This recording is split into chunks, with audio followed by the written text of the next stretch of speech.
Yooyaa harka fuunee akkam jirtu kabajamtootaaf jaallatamtoota daawwattoota TV Mo'aa kun qophii keenya qophii ogeettii Mo'aati. Qophii ogeettii Mo'aa keenya irratti dubartoota ciccimoo hooggansa garaagaraa irra jiran akkasuma immoo ogummaa dhuunfaatti hirmaatanii dinagdeedhaan illee milkaa'ina irra jiranii fi shamarran kanneen barsiisuu danda'an as istuudiyoo keenyatti affeeruudhaan kan isin biraan geenyudha. Maarree har'a immoo qophii ogeettii Mo'aa keenya bifa adda ta'een isiniif qopheessuu jirra. Qophiin ogeettii Mo'aa keenya torban kanaa seenaa dubartii cimtuu addunyaa kana irratti namoota hedduu raajeffachiiftee fi ajab nama jechisiistee seenaa paayilet Jeesikaa Kooks seenessuun kan isin bira geenyu ta'a. Maarree daawwattoota keenyaa hanga xumura qophii keenyaatti filannoo keessan TV Mo'aa godhachuudhaan nu waliin turaan affeerraa keenya qopheessuun kan isiniif dhiyeessu ani Daartuu Taammiraati ogeessi kaameraan Seenaan Lammiin kan nu waliin turu ta'a. Turtii gaarii. Yeroo tokko jireenyi namaa yeroo dhalatee irraa jalqabee qormaatadha. Namoonni gariin harka qabu, gariin immoo miilla qabu, gariin waan barbaadan hunda qabu. Garuu mucaan tokko addunyaa kana irratti erga gaafa guyyaa jalqabaa dhalattee ija banattee kaastee harka lamaan hin qabdu ture.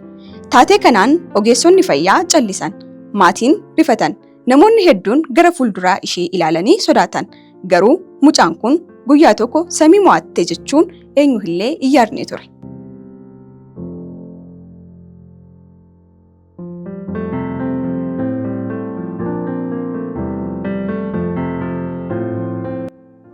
Dubartiin kun Jeesikaa Kooks jedhamti. Jeesikaan bara 1983 amajjii 2 Ameerikaa biyya Arizoonaa keessatti dhalatte.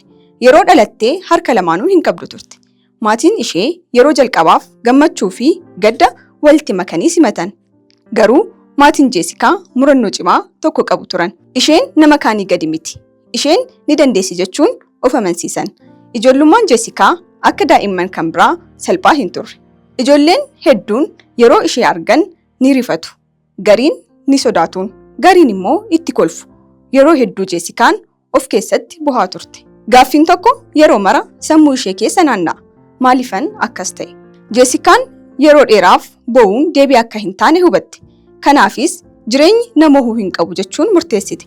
Jeesikaan waan namoonni hedduun hin yaadamne gochuu jalqabde.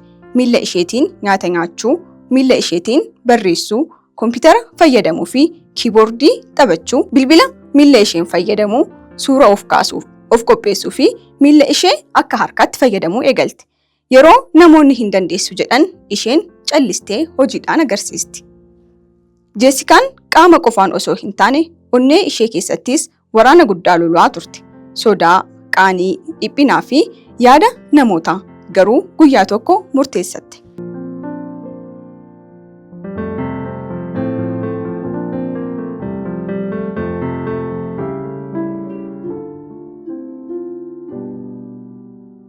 Ani hir'ina qaama kiyyaan hin ibsamuu jette. Jeesikaan teekwaandoo barachuu jalqabdee namoonni hedduun ni dinqisiifatan. Dubartiin harka hin qabne akkamitti lolti jechuun gaaffii kaasan. Garuu isheen kufuu irraa ka'uu baratte. Bara muraasa keessattis bilaak beeltii sadarkaa arfaffaa argachuun dubartii yeroo jalqabaaf harka malee injifattee taate. I started taking Taekwondo when I was 10. 4 years later, I was the first person without arms to get a black belt in the American Taekwondo Association. Kana jechuun qaamni ishee hir'uu ta'uu danda'a. Garuu keessa ishee keessatti abidda guddaatu jira. Seenaan jireenya Jeesikaa inni guddaan amma jalqaba. Guyyaa tokko Jeesikaan samii keessa xiyyaara balali'aa jiru ilaalte. Namoonni hedduun bashannanaaf ilaalu. Jeesikaan garuu abdii ilaalti. Ani paayileetiin ta'a jette. Namoonni hedduun callisan. Harka malee jechuun seeqan. Garuu Jeesikaan jecha sana ni jibbiti turte. Hin dandeessu kan jedhu. Sababiin isaa yeroo hunda namoonni sodaa isaanii maqaa sanaan waamu. Jeesikaan leenjii paayileetii jalqabde.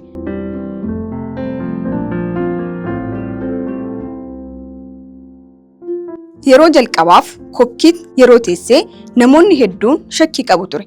Garuu Jeesikaan miilla isheetiin to'annoo xiyyaaraa qabatti. Qilleensa keessa sodaa ishee waliin ol baatee imimmaan waggoota hedduu keessaa of baafte.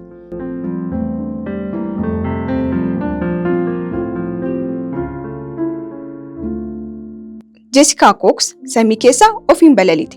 Dubartiin harka hin qabne paayileetii taate. Addunyaan callisee, addunyaan raajeffate. Namoonni bohan sababiin isaa isaan xiyyaara qofa osoo hin ta'in humna argan. abdii argan, murannoo Jeesikaa argan. Jeesikaan biyyoota addunyaa hedduu deemuudhaan daawwachaa jirti. Isaan keessaa tokko biyya keenya Itoophiyaadha. Booda Jeesikaan biyya Itoophiyaa dhuftee magaalaa Finfinnee keessatti barattoota 60 waliin haasaa taasisti. Namoota qaama miidhaman jajjabeessiti. Yuunivarsiitii Finfinnee keessatti yeroo dubbattu namoonni hedduun imimmaan isaanii dhoksuu hin dandeenye.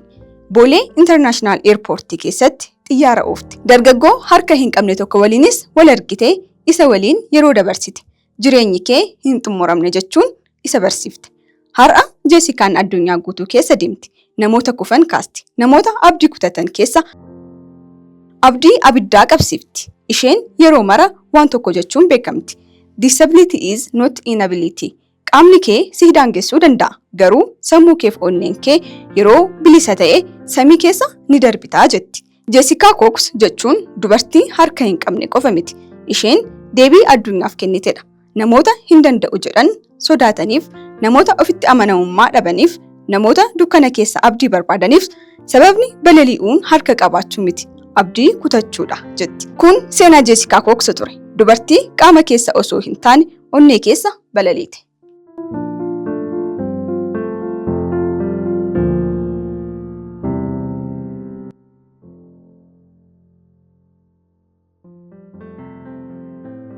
The basic challenge of learning how to put on my headset, learning how to buckle my seatbelt, and probably the greatest challenge was learning to land the plane safely. But I think the greater the challenge, the greater the appreciation you have when you've accomplished it.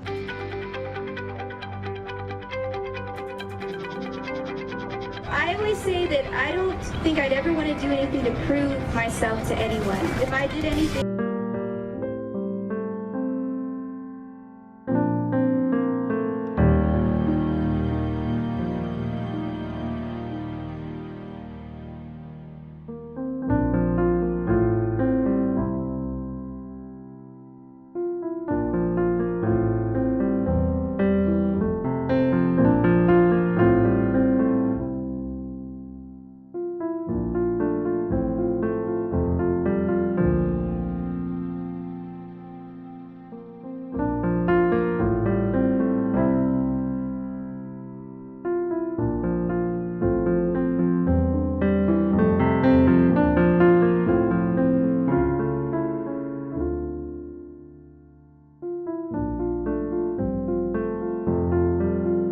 Egaa daawwattoota keenya seenaa dubartii cimtuu addunyaa raajeffachiiftee akkasumas ajabjachiistee dubartii Paayilet Jeesikaa Kooks seenaa isheerraa waa hedduu akka baratan abdii guutuu qabna.